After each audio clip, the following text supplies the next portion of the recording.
Hey, what's up everyone? Thunderbob here, and I am going to do just a brief video where I show some of the settings that I have changed and what they do, and quality of life changes you can make to just improve the game a little bit. This isn't, complete. This isn't every single thing you can change in the game, but it's a few quality of life and graphical settings that I think might improve your experience. And I also want to just mention I hit 100,000 views, I hit 250 subscribers this week. Thank you, all of my new subscribers. I really appreciate it. But let's get right into the video. So I think there are a couple of graphical settings that can be changed that don't impact performance hugely, but give the game a much better look. Right now, if you look around, everything kind of has a haze to it, kind of looks a little blurry. There's a couple things causing this. The film grain is part of it, chromatic aberration, things like depth of field, and some of those are aesthetic choices, and you don't necessarily have to turn these off, but that's with everything turned on. I typically run with these three off. Some people even turn the motion blur off. I think that looks kind of nice in combat. Some people turn that off, but if I turn all three of them off, it loses a lot of that graininess. It's like the scene just looks a lot less noisy. Like, another setting I've had a lot of success with is actually not in the game itself. This is outside the game. You have to have an NVIDIA card to use this.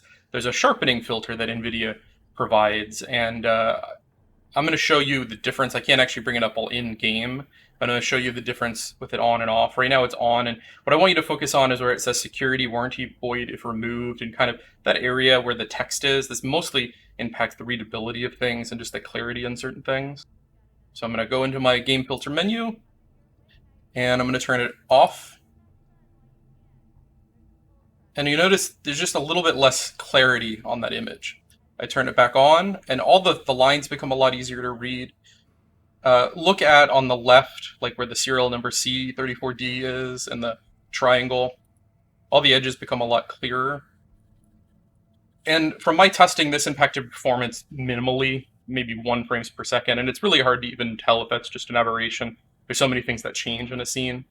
Okay, in order to access the game filters, you do require an NVIDIA graphics card. You hit Alt-Z to bring up the GeForce experience, assuming you have it installed.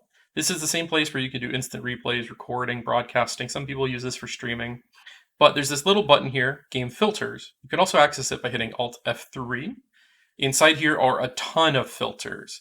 The main one I'm using in Cyberpunk is the just default Sharpening Filter. You can adjust this from 0 to 50 to 100%. I found 50% works best at 3440 by 1440. You can over-sharpen things. It's up to you if you want to try to up that or lower it or not use it at all. But it's something that I found has little impact on performance, but actually gives you quite a picture quality improvement. Another setting that people have had a lot of questions on, and I've been doing some testing with, is DLSS. I've got a whole video on it, but I've actually found some new information since then.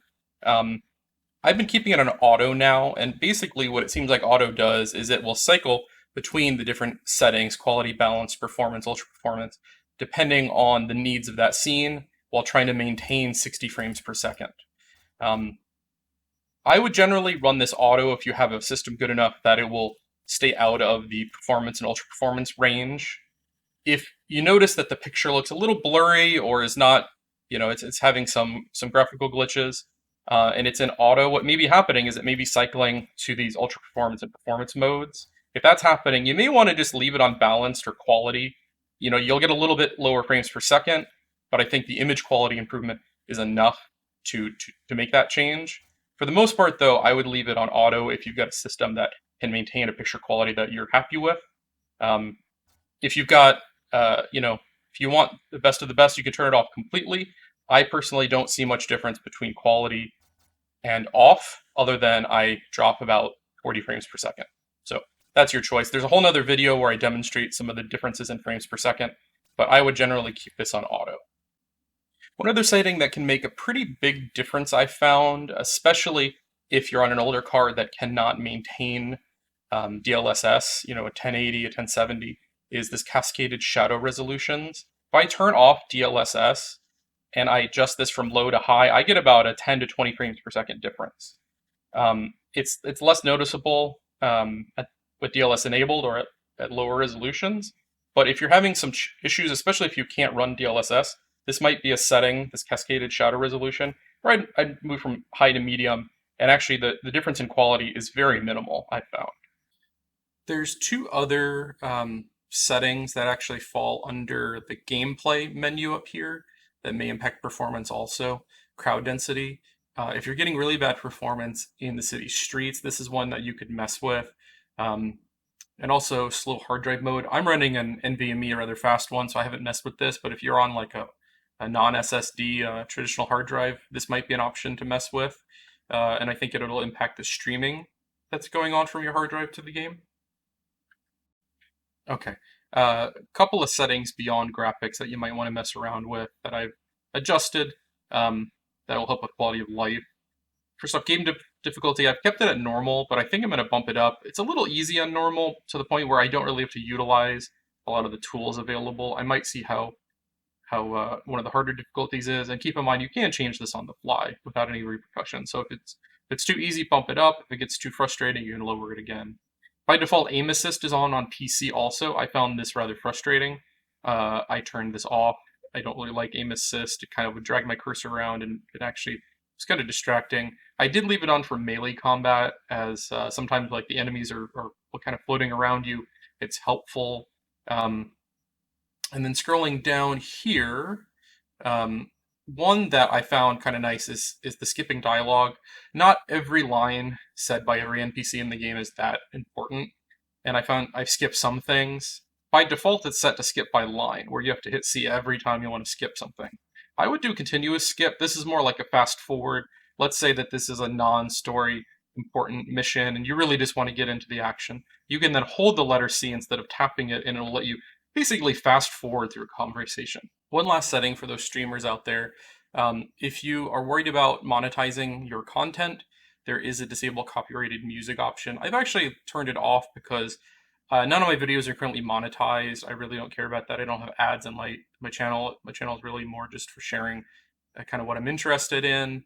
I don't make any money off for ads, and I think like it actually hurts your channel. So I've got that off. But if you are streaming, this might be something to look into. So yeah, those are the basic settings that I would recommend you change.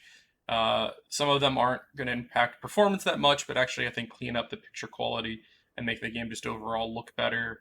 It's your choice. A lot of those are aesthetic things. If you turn it off and you don't like them, you can turn them back on. There's also a couple of quality of life changes I'd recommend. Check those out.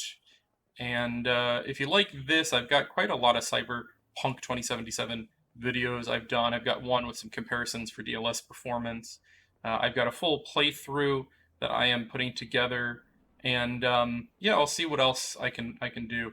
I don't want to just stream this. I also have a lot of VR content. I do retro stuff.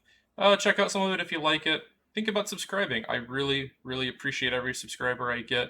I just hit 250, which means so much to me. I also just hit 100,000 views. This is, to me, amazing. I just started, this channel. It's a couple years old, but I only started in earnest about 6 months ago. So for me, 100,000 views in 6 months is amazing. Again, thank you everyone who subscribed or watched any of my videos. I appreciate every one of you, and have some fun out there in Night City.